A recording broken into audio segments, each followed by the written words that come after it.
د هرات ولایت د انجیل ولسوالۍ ښاروالۍ له لوري د هرات ترغونډۍ او هرات اسلام کلا پر لویو لارو د 2 دروازو د پرانیستلو چارې پیل سوې.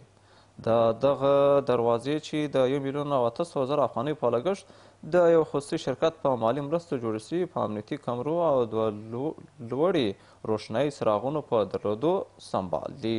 صنعتکارا و تجارا و مردم عام افغانستان در کنار امارت اسلامی افغانستان هستند بابت آبادی افغانستان.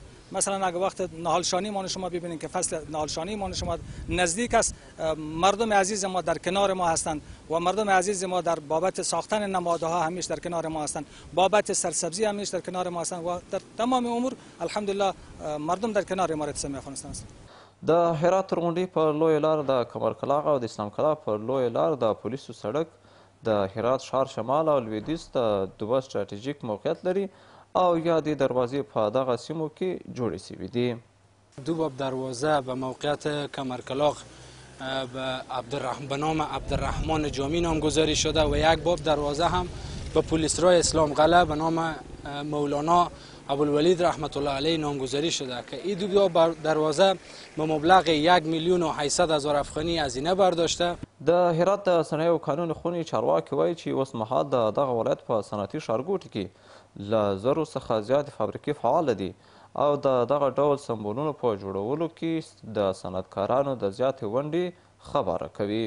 2 دروازه، یکی دروازه ورودی و خروجی سرک هرات اسلام قلعه است و یکی دروازه ورودی و خروجی سرک هرات ترغونډۍ هست که به ارزش 1,800,000 افغانی سرمایه گذاری شده و امروز ما شاهد افتتاح و برآورداری از این دروازه ها هستیم. هر چیزی که جور میشه برگرفته از همون نماد و هویت منطقه و تاریخی شهر هرات باشه. ما صرفا امروز دروازه های خروجی شهر هرات داریم. خب طبعا دروازه های خروجی یک معرفی از خود شهر هرات و یک خوشامدگویی و یک نورپردازی در قسمت زیباسازی، اما در درون شهر اگر یک چوکی یک بنای ساخته میشه بهترینه که بر اساس همون هویت و بنای شهری ساخته بشه.